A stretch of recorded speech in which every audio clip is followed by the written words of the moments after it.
नाज़रीन अस्सलाम वालेकुम। खबरनामे में आपका खैर मकदम है। सबसे पहले नजर डालते हैं सुर्खियों पर।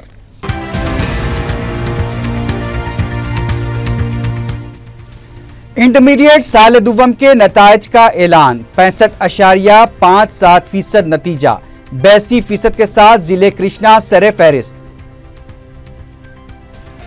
आंध्र प्रदेश के दारुल हुकूमत का फैसला शिवरामा कृष्णन कमेटी रिपोर्ट की बुनियाद पर ही होगा। मरकजी वजीर जयराम रमेश की वजाहत।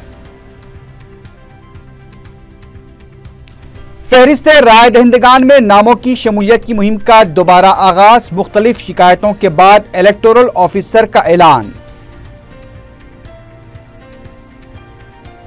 और अकबर उवैसी हमला केस के मुलजमीन के रवाबित रायलसीमा के गुंडों के साथ। इंकशाफ के बाद आला सतही तहकीकात का ऐलान।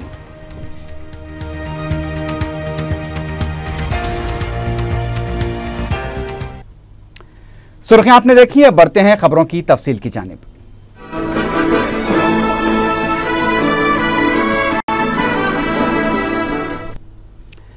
इंटरमीडिएट साल दुवम के नताइज का ऐलान कर दिया गया है। गवर्नर के मुशीर सलाउद्दीन अहमद ने ये नताइज जारी किए।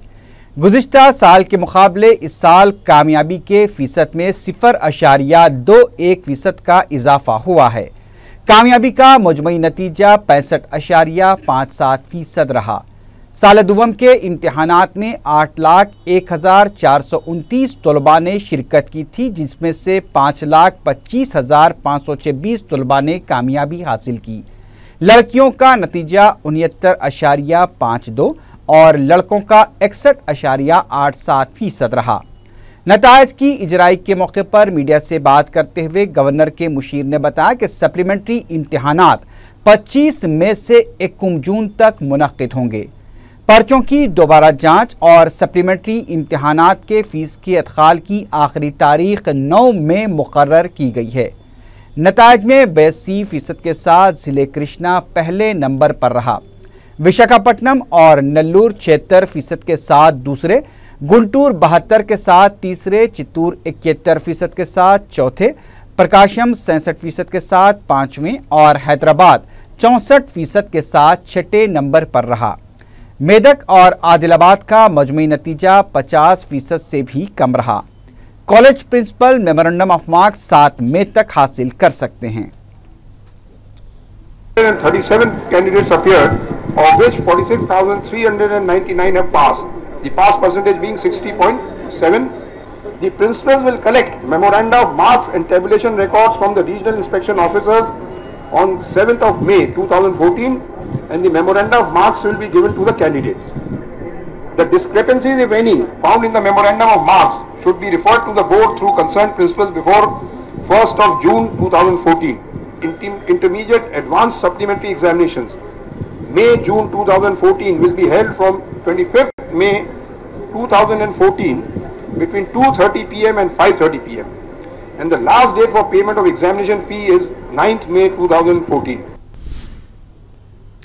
मरकजी वजीर जयराम रमेश ने कहा है कि शिवरामा कृष्णन कमेटी की रिपोर्ट की बुनियाद पर ही मरकजी हुकूमत आंध्र प्रदेश के नए दारुल हुकूमत का फैसला करेगी। जयराम रमेश ने मीडिया से बात करते हुए कहा कि सीमांध्रा के अवाम को हैदराबाद में मुकम्मल 10 साल तक कानूनी तौर पर तहफ़्फ़ुज़ फराहम होगा। उन्होंने बताया कि कृष्णा और गोदावरी नदियों से दोनों रियासतों को पानी छोड़ने के लिए अलहदा बोट्स होंगे। किसान पानी के लिए परेशान न हों। उन्होंने दो टोक अंदाज में कहा कि पोलावरम प्रोजेक्ट को तेलंगाना की कोई हुकूमत नहीं रोक सकती। उन्होंने टीआरएस सरबराह चंद्रशेखर राव और उनकी दुख्तर कविता की जानिब से पोलावरम प्रोजेक्ट को रोकने के दावों को मुस्तरद कर दिया। रियासती इलेक्टोरल ऑफिसर भनवरलाल ने तेलंगाना में 30 अप्रैल को हुई रायदही के आदाद और शुमार जारी किए हैं। इलेक्टोरल ऑफिसर के मुताबिक तेलंगाना में मजमूई तौर पर 70.85% रायदही हुई है। अजीमतर हैदराबाद में दीगर तेलंगाना अजला के मुकाबले कम रायदही हुई। भनवरलाल ने एतराफ़ किया कि हैदराबाद में वोटर स्लिप्स की तकसीम में कोताही और रायदहिंदों के नाम फहरिस्त से हज़फ होने से भी रायदही पर असर पड़ा है। उन्होंने बताया कि फहरिस्त रायदहिंदगान में नामों की शमूलियत के लिए ऑनलाइन मुहिम का आगाज़ किया गया है। उन्होंने अवाम से www.coandhra.nic.in पर अपने नामों के इंदराज का मशवरा दिया है। उन्होंने इस उम्मीद का इजहार किया कि सीमा आंध्रा में 90% तक रायदही हो सकती है। भनवरलाल ने अवाम से बेखौफ होकर अपना वोट इस्तेमाल करने की अपील की। उन्होंने बताया कि नक्सलाइट के ज़ेर-ए-सर इलाकों में नीम फौजी दस्तों की 100 कंपनियों को तैनात किया जा रहा है। भनवरलाल ने बताया कि अब तक 140 करोड़ रुपए जब्त किए गए हैं। इलेक्टोरल ऑफिसर के मुताबिक सीमांध्रा में 7 मई को होने वाली रायदही में 3 करोड़ 58 लाख रायदहिंदे हिस्सा लेंगे। సో మన www.coandhra.nic.in ఆ వెబ్సైట్ ఓపెన్ చేసి మీరు ఈ వివరాలు రాసి సబ్మిట్ చేస్తే ఇమిడియట్గా మాకు వచ్చేస్తుంది। దీని ద్వారా మేము రెండు మీకు సదుపాయాలు ఏర్పాటు చేస్తాము। ఒకటి అంటే ఇప్పుడే చెప్పిన ప్రకారంగా ఏ కారణం వలన అది పొరపాటు జరిగింది, ఎందుకంటే అదే స్థానంలో మీరు నివసిస్తే మీ పేరు తప్పనిసరిగా ఉండాలి, ఎక్కడ వెళ్ళకూడదు। రెండోది ఇమీడియట్గా మీకు ఫామ్ 6 ఇచ్చి లేకపోతే మిమ్మల్ని రిక్వెస్ట్ చేసి మీరు ఫామ్ 6లో ఇమీడియట్గా అప్లై చేయండి, మీ పేరు రిజిస్టర్ చేయడం జరుగుతుంది। మీకు కొత్తగా smart card PVC smart card కూడా ఫ్రీగా ఉచితంగా ఇవ్వడం జరుగుతుంది। And definitely we will take action against the persons who have done the wrong thing. Telugu Desam सरबराह चंद्रबाबू नायडू ने ऐलान किया है कि उनकी पार्टी के इख्तिदार पर आने पर 2 नायब वज़ीर-ए-आला का तक़र्रुर अमल में लाया जाएगा। मशरक़ी व मगरबी गोदावरी में इंतखाबी मुहिम के दौरान खिताब करते हुए उन्होंने कहा कि आंध्र प्रदेश में नायब वज़ीर-ए-आला का ओहदा कापू और एक पसमानदा तबके को दिया जाएगा। उन्होंने कहा कि कापू तबके को BC में जम करने के लिए एक कमीशन भी कायम किया जाएगा। सदर तेलुगुदेशम ने ऐलान किया कि इख्तिदार में आते ही वो किसानों के कर्जजात की माफ़ी की फाइल पर दस्तखत करेंगे। साबिक वजीर डी नागेंद्र ने दावा किया है कि तेलंगाना में पहली हुकूमत कांग्रेस की होगी। मीडिया से बात करते हुए नागेंद्र ने बताया कि तेलंगाना में कांग्रेस 65 नशिस्तें हासिल करेगी और उससे हुकूमत की तश्कील से कोई नहीं रोक सकता। नागेंद्र ने बताया कि सिर्फ रंगारेड्डी और हैदराबाद में कांग्रेस 15 ता 16 नशिस्तों पर कामयाबी हासिल करेगी। साबिक वजीर ने कहा कि TRS अपनी कामयाबी से मुताल्लिक गलत प्रोपेगेंडा कर रही है, लेकिन ये बात तय है कि अवाम KCR पर कभी भरोसा नहीं करेंगे। उधर तेलंगाना प्रदेश कांग्रेस कमेटी के सदर पोनाला लक्ष्मीया ने भी इस यकीन का इजहार किया है कि तेलंगाना में कांग्रेस वाज़े अक्सरियत के साथ हुकूमत तश्कील देगी। मीडिया से बात करते हुए पोनाला लक्ष्मीया ने कहा कि KCR को माइंड गेम बंद करते हुए अब आराम करना चाहिए। TRS की जानिब से कामयाबी के दावों से मुतालिक पूछे गए सवाल पर पोनाला लक्ष्मीया ने कहा कि गैर मुकामी उम्मीदवारों को टिकट देते हुए इलेक्शन जीतने का दावा करना कहां तक जायज़ है। सदर तेलंगाना PCC का कहना था कि अगर कांग्रेस उम्मीदवारों को शिकस्त होती है तो वो उसकी जिम्मेदारी अपने सर लेने के लिए तैयार हैं। उन्होंने कहा कि कांग्रेस में स्टार कैंपेनर न होने की बात कहना मुनासिब नहीं है, क्योंकि पार्टी का हर कारकुन स्टार कैंपेनर है। पोनाला लक्ष्मीया ने कहा कि पार्टी ने उम्मीदवारों के साथ पूरा इंसाफ किया है और हर हल्के पर तवज्जो दी गई है। మరొకసారి తెలంగాణ ప్రజలు కాంగ్రెస్ పార్టీకి మద్దతిస్తూ పట్టం కడుతూ తమ కృతజ్ఞతలు చెప్పబోతున్నారు। ఇందులో ఎవరికీ సందేహం లేదు। ఉద్యమం మైండ్ గేమ్ ఎక్కడి నుంచి ఆడుతున్నాడో మీకు తెలుసు। ఉద్యమ రోజుల్లో అక్కడే ఉన్నాడు। అధికారం ఇస్తే సేవ, లేకపోతే విశ్రాంతి అన్న మహానుభావులు మైండ్ గేమ్కు చరమాంకం, ఇక విశ్రాంతే వారికి శరణ్యం। वाईएसआर कांग्रेस पार्टी के सरबराह जगन मोहन रेड्डी ने कहा है कि साबिक चीफ मिनिस्टर राजशेखर रेड्डी की मौत के बावजूद भी वो अवाम के दिलों में हैं। जगन ने जिले कृष्णा के जगयापेट में रोड शो से खिताब करते हुए कहा कि राजशेखर रेड्डी के बाद रियासत में कई चीफ मिनिस्टर आए, लेकिन उनकी तरह किसी ने भी हुकूमत नहीं की, क्योंकि अवाम का एतमाद राजशेखर रेड्डी को हासिल था। उन्होंने कहा कि वाईएसआर की मौत के बाद उनकी स्कीमों पर अमलावरी रोक दी गई और रियासत में सियासी खला पैदा हो गया। उन्होंने कहा कि वोट और सीट के लिए तेलुगुदेशम और बीजेपी कायदीन अवाम के दरमियान जा रहे हैं, लेकिन वायएस राजशेखर रेड्डी की जो अवामी खिदमात हैं वो अब भी वायएसआर कांग्रेस पार्टी पूरा करेगी। टीआरएस ने कहा है कि कांग्रेस ने महज केसीआर को हराने के लिए गुमराहकुन प्रोपेगेंडे का सहारा लिया है। मीडिया से बात करते हुए ई राजेंद्र ने कहा कि टीआरएस एक सेकुलर पार्टी है, लिहाजा वो मरकज में तीसरे महाज की तायद पर गौर करेगी। उन्होंने कहा कि इलाके के अवाम तेज रफ्तार तरक्की के ख्वाहिशमंद है और टीआरएस ही तेलंगाना अवाम की इस ख्वाहिश को पूरा करेगी। उन्होंने गवर्नर से अपील की कि वो तेलंगाना में पानी की किल्लत के मसले पर फौरी तवज्जो दें। एक तरफ वज़ीर-ए-आला के इंतखाब से मुताल्लिक़ सवाल पर राजेंद्र ने कहा कि इसका फैसला पार्टी एमएलएस करेंगे, तो दूसरी तरफ टीआरएस के एक और लीडर एन नरसमैया ने इस प्रेस कॉन्फ्रेंस में कहा कि केसीआर के वज़ीर-ए-आला बनने के बाद तेलंगाना के तमाम तबक़ात के साथ इंसाफ होगा। इससे साफ जाहिर होता है कि एक ही पार्टी के दो कायदीन एक ही प्रेस कॉन्फ्रेंस में चीफ मिनिस्टर के मौजू पर मुख्तलिफ नज़रियात रखते हैं। एन नरसमिया ने पवन कल्याण को आड़े हाथों लेते हुए कहा कि केसीआर की तौहीन करने वाले को अवाम ही सबक सिखाएंगे। कांग्रेस रुकन राज्यसभा वी हनुमंतराव ने तेलुगुदेशम के लीडर आर कृष्णैया पर इल्जाम लगाया कि वो आलाजाद कायदीन के हाथों का खिलौना बन चुके हैं। मीडिया से बात करते हुए हनुमंतराव ने कहा कि बीसी को वज़ीर-ए-आला बनाने के केसीआर के ऐलान के बाद वज़ीर-ए-आला के ओहदे के लालच में आकर आर कृष्णैया बीसी तबके को गुमराह करने लगे हैं। चंद्रबाबू नायडू को तनकीद का निशाना बनाते हुए वीएचआर ने कहा कि जिस पार्टी ने पार्टी सदर बीसी को नहीं बनाया वो तेलंगाना का वज़ीर-ए-आला बीसी को कैसे बनाएगा। उन्होंने कहा कि समाजी इंसाफ कांग्रेस के जरिए ही मुमकिन है। बीजेपी के senior leader M Venkaiah Naidu ने कहा है कि कांग्रेस दौर का खात्मा हो चुका है। मीडिया से बात करते हुए उन्होंने कहा कि सदर कांग्रेस सोनिया गांधी ने सीमांध्रा के जिले गुंटूर में मुनक्किदा जलसे में खाली कुर्सियों से खिताब किया, क्योंकि इस जलसे में अवाम की महदूद तादाद ने ही शिरकत की। उन्होंने जासूसी मामले में नरेंद्र मोदी के खिलाफ तहकीकात को शर्म की बात करार दिया और सवाल किया कि अब जबकि कांग्रेस हुकूमत की मियाद खत्म हो रही है तो नरेंद्र मोदी के खिलाफ तहकीकात के अहकामात जारी करने का क्या मकसद है। उन्होंने इस यकीन का इजहार किया कि बीजेपी लोकसभा की 300 नशिस्तों पर कामयाबी हासिल करेगी। उन्होंने कहा कि मुल्क की तरक्की बीजेपी के जरिए ही मुमकिन है।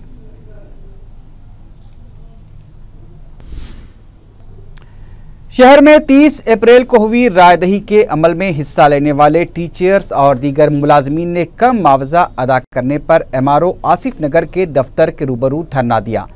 एहतजाजी टीचर्स का कहना है कि 29 मार्च से उन्हें मुसलसल इंतखाबी अमल के लिए तलब किया जाता रहा और उनकी खिदमात हासिल की गई, लेकिन रायदही के बाद उन्हें सिर्फ 500 रुपये ही अदा किए गए। एहतजाजी टीचर्स ने बताया कि मुताल्लिका हुक्काम को इस सिलसिले में तवज्जो भी दिलाई गई, लेकिन उनकी दरख्वास्त पर कोई अमल नहीं किया गया। टीचर्स ने उनके साथ इंसाफ का मुतालबा किया है। मेरे को ड्यूटी डाले थे 29 मार्च से ड्यूटी डाले थे और यहाँ पर रिलीविंग ऑर्डर दे रहे हैं 7 अप्रैल से काम करे बोलते। फर्स्ट इन लोग जो हमारे ऊपर जो जुल्म कर रहे हैं वो ये है कि 7 अप्रैल से दे रहे। हम लोग 29 मार्च हमारे पास प्रूफ है।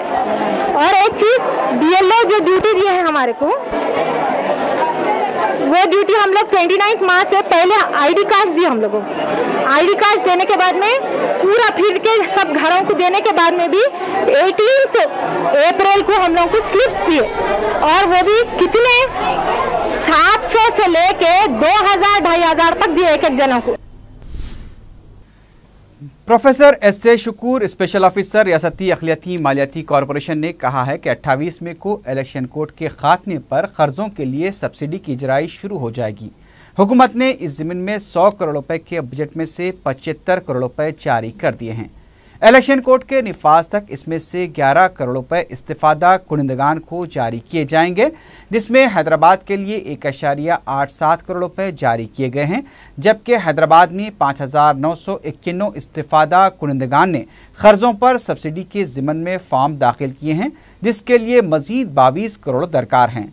और ज़िले रंगारेड्डी के 1,561 इस्तिफादा कुनिंदगान ने फॉर्म दाखिल किए हैं। प्रोफेसर शकूर ने हज हाउस नामपल्ली में मीडिया से बात करते हुए कहा कि डिस्ट्रिक्ट कलेक्टर्स ने भी 10,137 इस्तीफादा कुनंदगान की दरखास्तों को मंजूरी दे दी है। इलेक्शन कोड के खात्मे पर इन्हें रकम फराहम की जाएगी। बजट की कमी का कोई अंदेशा नहीं है।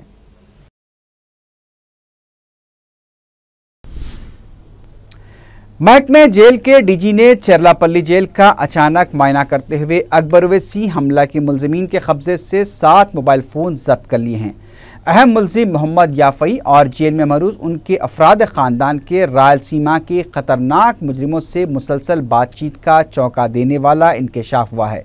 महकमे जेल के डीजी कृष्ण राव ने सारे मामले की आला सतही तहकीकात का ऐलान कर दिया है।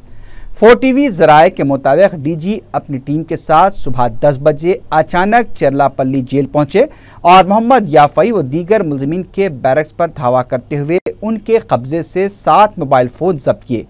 इब्तदाई तहकीकात पर ही ऐसा चौंका देने वाला इंकशाफ हुआ है जो शहरियान हैदराबाद के लिए इंतहाई तशवीश का बायस है। अकबर ओवैसी पर सफाकाना तरीके से जानलेवा हमला करने वाले इन मुलजिमीन ने परिटाला रवि के कत्ल में मुलविस रायलसीमा के खौफनाक किराए के कातिलों से मुसलसल फ़ोन पर बात की है। इन मुलजिमीन ने शहर के भी चंद अफराद और सियासी लीडरों से मुसलसल बातचीत की है। इसके अलावा उनके बैनुल-अक़वामी फ़ोन कॉल्स का भी पता चला है।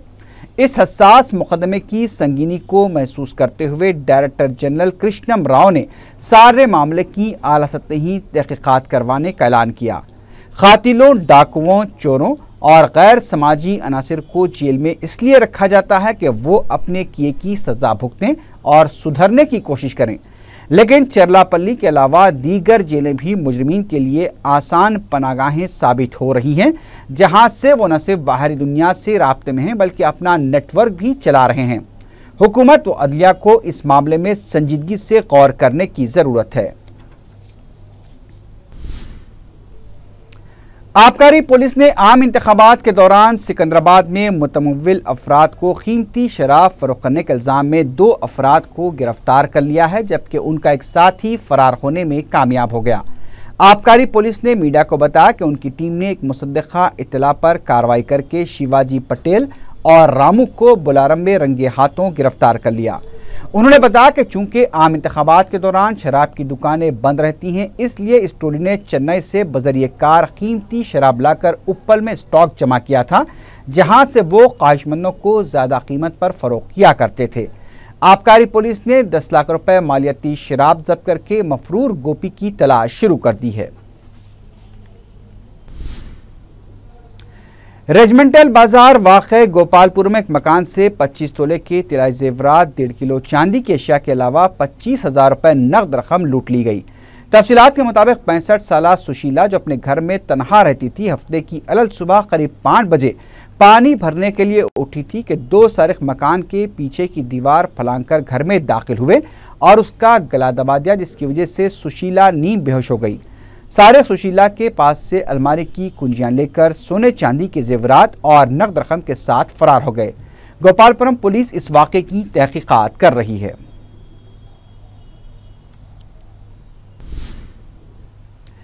चेन्नई में हुए बम धमाके के बाद जारी तलाशी मुहिम में रेलवे प्रोटेक्शन फोर्स ने शिद्दत पैदा कर दी है। ASI railway protection force Pasha ने मीडिया को बताया कि रेलवे पुलिस ने सिकंदराबाद रेलवे स्टेशन पर मुतफर्रिक केसों में 95 अफराद को हिरासत में लेकर अदालती तहवील में दे दिया है, जिसमें बगैर टिकट सफ़र करने वाले मुसाफिरीन भी शामिल हैं। मीरपेट के रहने वाले एक रिटायर्ड सरकारी मुलाजिम का उसके पड़ोसी ने अपने साथियों की मदद से कत्ल कर दिया। पुलिस के मुताबिक 62 साला हाजी अली के उसके पड़ोसी शंकरैया की पहली बीवी से नाजायज़ ताल्लुकात थे। पहली बीवी के मौत के बाद शंकरैया ने दूसरी शादी कर ली।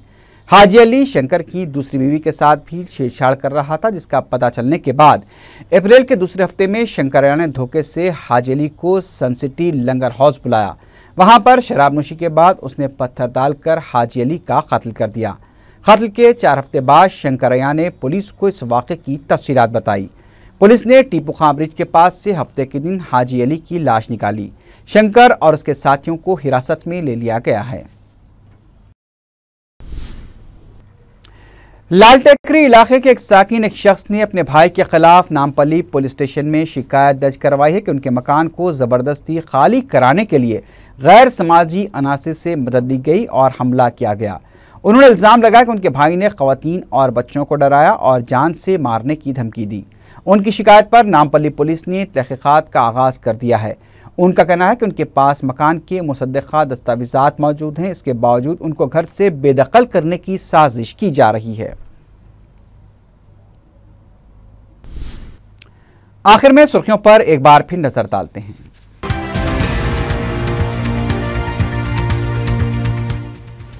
इंटरमीडिएट साल दुवम के नतायज का ऐलान, 65.57% नतीजा, 82% के साथ जिले कृष्णा सरे फहरिस्त। आंध्र प्रदेश के दारुल हुकूमत का फैसला शिवरामा कृष्णन कमेटी रिपोर्ट की बुनियाद पर ही होगा, मरकजी वजीर जयराम रमेश की वजाहत। फहरिस्त राय दहिंदगान में नामों की शमूलियत की मुहिम का दोबारा आगाज, मुख्तलिफ शिकायतों के बाद इलेक्टोरल ऑफिसर का ऐलान। और अकबर ओवैसी हमला केस के मुलजमीन के रवाबित रायलसीमा के गुंडों के साथ, इंकशाफ के बाद आला सतही तहकीकात का ऐलान।